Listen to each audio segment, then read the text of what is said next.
Hello, everyone. Welcome to episode 8 of season 2, Got News and Interviews. I had been flipping and flopping on where to share this information. First off, I gave it a try on Instagram Live a few days ago, and my internet connection as well as the app just weren't picking up on everything I needed and wanted to say. And technically, I feel like if I say this on YouTube, the thing I'm about to talk about, their foolishness will have my channel either blocked or taken down. And that's some frustrating crap. So what I want to talk about is a conflict of personal ethics and morals with the corporate entity that is YouTube, specifically during the month of Pride. I am a straight woman, but extremely and outwardly supportive of the LGBTQ plus community. I'm one of those allies who feels that it's not a necessity for us to have our backs patted for just being humanitarian, for being civil with the fact that people aren't all straight. Even animals in nature aren't all heterosexual. So I understand that for some, this is a great conflict of personal interest and understanding, particularly those who are religious. I am religious. I am a Christian, and you all know I don't hide that. However, I do not believe that my Lord and Savior makes mistakes, and there's no way that I can fathom him creating all of us in his image, yet creating people who are going to be outwardly hated and harassed and murdered just because of who they love. Granted, there are some problematic existences out there, such as pedophilia and bestiality and things of that sort. And I've got some real qualms with those things, but those are choices. This is not a choice in my understanding. And you can challenge me on that if you want, or you are more than welcome to stop patronizing the content that I create. It's your freedom and your prerogative. Much the same, freedoms and prerogatives on YouTube, and this is nothing new, as well as other social media platforms. But specifically, I'm looking at YouTube because this is where I'm having a personal issue. People are allowed to make almost whatever content they're interested in making. And there are several instances of people within the LGBTQ community being harassed, both with videos that are created and comments that are allowed in the comment sections of said videos. And that harassment, it's nothing new. There's always been some sense of problematic people on the platform or the internet as a whole, because it's just an extension of humanity and the crap that some of us aren't bold enough to do in our day-to-day facial interactions. We are more than bold to do behind a keyboard and or YouTube video. But anytime something occurs that just challenges my personal stance on things too severely, too greatly, I make distance from it. Case in point, when the high controversy of how PewDiePie manages his channel and the anti-Semitic things that he's had a history of saying, I couldn't roll with that at all. So I stopped following him. That's the easiest way to block yourself from particular content that is against what you believe in. Get away from it. And that was easy. However, with this particular thing, it's not that easy this time. And I feel hypocritical. I have always carried myself on the internet and on the social media platforms that I utilize with the mindset that I am capable of creating a safe environment for my subscribers, for my supporters, fans, whatever you want to call yourselves, fans, supporters, subscribers, whatever. Those who follow me, I've been intentional about that. At this point, it feels as if I can't protect a huge demographic of my following. Oh yeah, if you stop by Multifaceted ACG on YouTube or any of the YouTube channels I'm over, or you listen to my podcast when I decide to podcast or any of that, this is a safe space and whatnot. Okay, it very well might be, but as soon as I jump off of your channel, I'm thrown right back into the mix of being amongst those who just flat out hate my existence. That's heartbreaking to me. And how do you carry on saying that you're capable of creating said space and whatnot when the entire ecosystem, which is not something I'm new to speaking about, but when the entire ecosystem is damaged, it's flawed.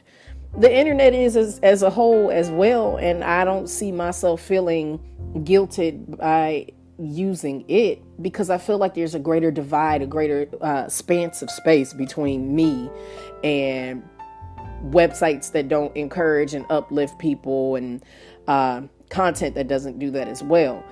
But this is really bothering me. So much so where I've always said the whole thing of I'm not quitting YouTube, but maybe I need to find a different space to platform my content. And that's a hard pill to swallow, y'all. That's a lot to sort out because I'm not looking to quit making content.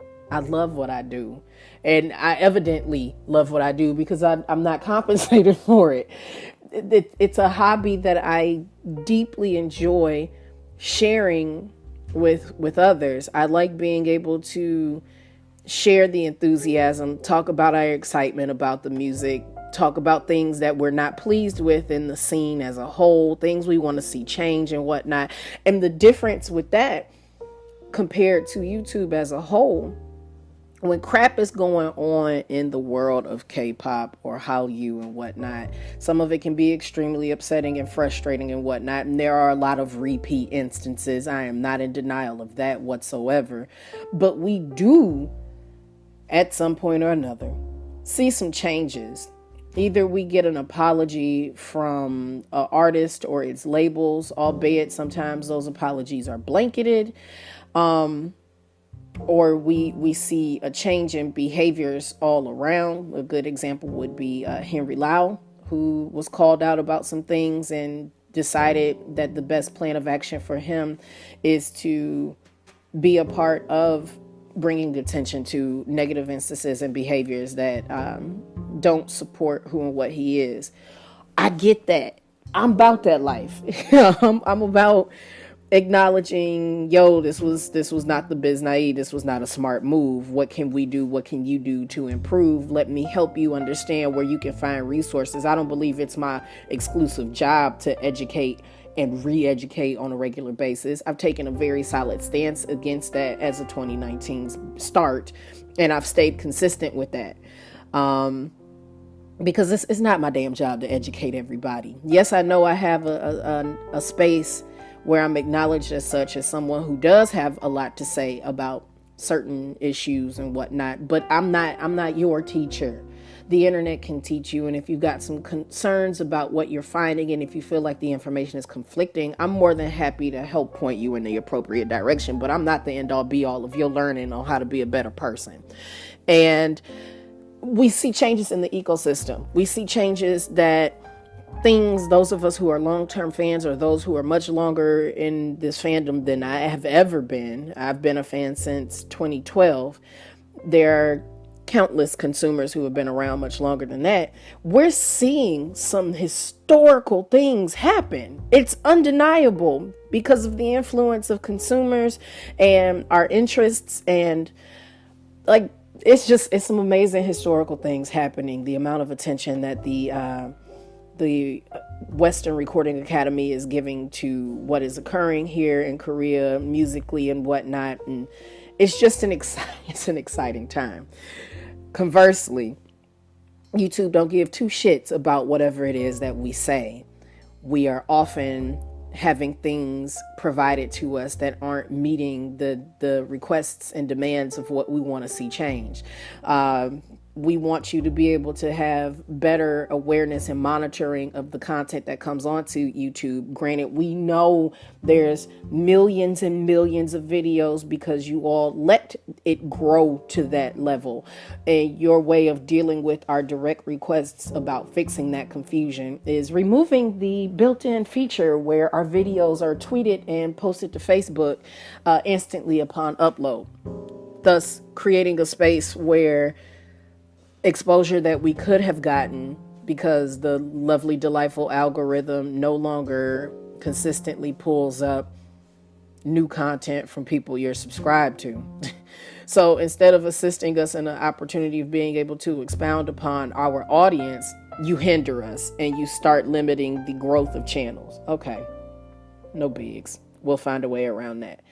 Oh, well, these content creators are making harmful content. Why can't you suspend them?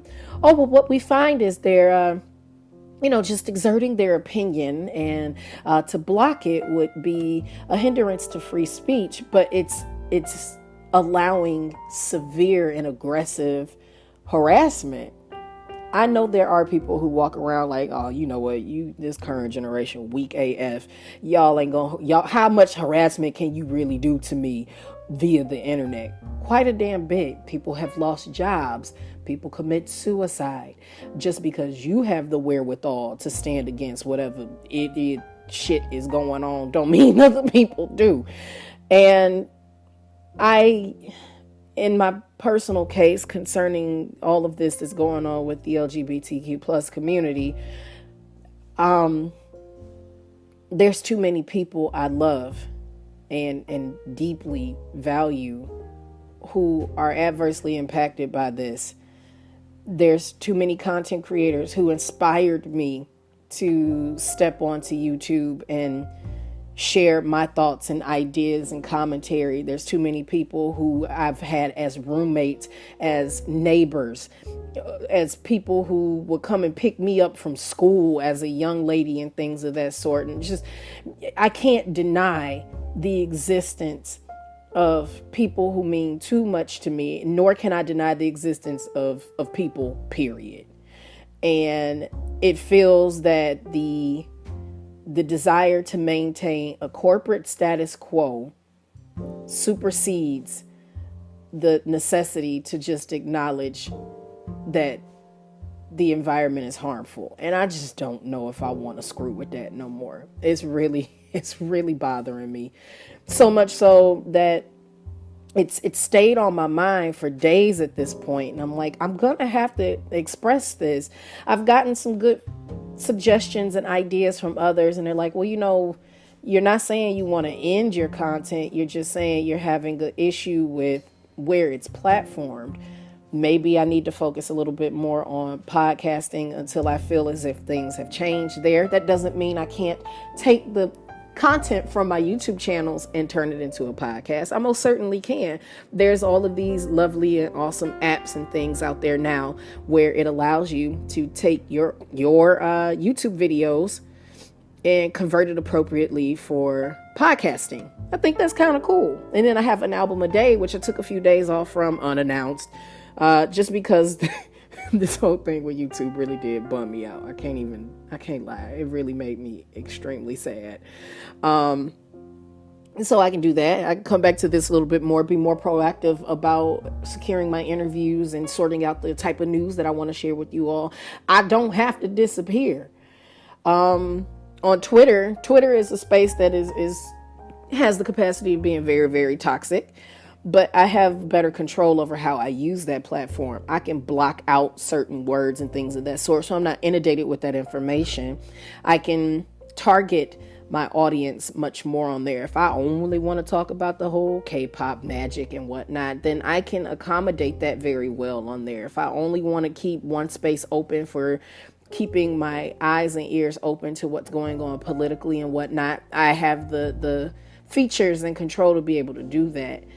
Yeah, I can avoid commentary and things of that sort that challenge my personal feelings on YouTube. I know I can, but my fellow content creators can't. And I just, I'm standing in a form of solidarity. However, I don't know how to classify that stance just yet. That's what I'm sorting out. So bear with me. I'm having a hard time. I'm having a hard time, and I'm trying to find the best way to handle said hard time that I'm having. But I'm going to do something about it. I don't know if that means I'll be taking a early hiatus from YouTube, or if I'll be making more intentional submissions to YouTube and the powers that be to see if there are things that can be done to help magnify the issues that are on the platform. Another thing that I find of interest is the fact that like YouTube is trying to promote themselves right now with their lovely little rainbow colored logo and things of that sort, but you outright have people using your platform telling you, yo, I am what this rainbow is for, and this is what y'all not doing. And they're just like, oh, la la la la la. Like, that's just, I'm a black woman.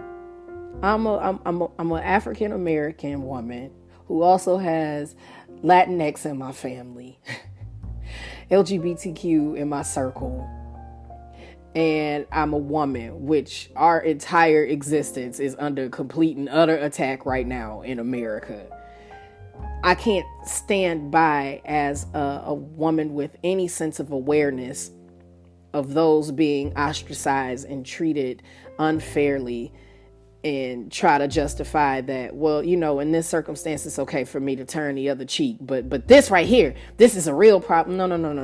You don't have you don't have it in you, Ashley, to nitpick and choose which battles you're going to stand on your soapbox about. So that's where I am with it, y'all. That's what I'm sorting out. How to carry on in this next half of this 2019, this next half of this last chunk of this decade, still being true to the woman I have always presented myself to be, and the things that I believe in and pray about and hope and stand for, versus the spaces that I create my content. Even here on Anchor got some issues. Not so much the things that are being done on here, but the fact that any of us can hop on here and create a free podcast and maybe get it syndicated, maybe get it sent around to other platforms and whatnot. But those of us who are able to profit off of it, which I am not, but those of us who are, we don't have exclusive control over the content we're making on here. Currently, for me, that's not a huge problem, but if I'm going to pivot to being more intentional about being known as a podcaster, being more visible as being an invisible voice, I mean, it'd be great to be able to see where this could grow and then be able to use that as an opportunity to, host my show and things of that sort in different ways. But if it becomes an issue for me, then I'd have to move my things from here and host them elsewhere as well. And I'm not against that. I am definitely trying to make sure that the content that I make, that I'm so intentional about making, gets to people the way that is best for them and best suited for them to consume it. So just sorting out some stuff before this year close up, y'all.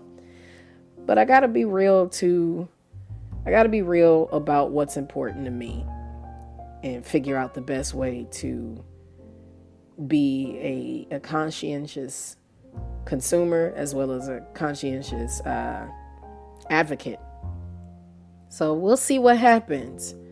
I know this wasn't a linear conversation per se that made immediate sense how I was explaining myself, but I want to be authentic with how I'm processing the information just as much as authentic with sharing what's on my mind and what's on my heart. So I look forward to your comments, your feedback, anything that you feel like sharing concerning this. And I'll catch y'all very soon. Bye, y'all.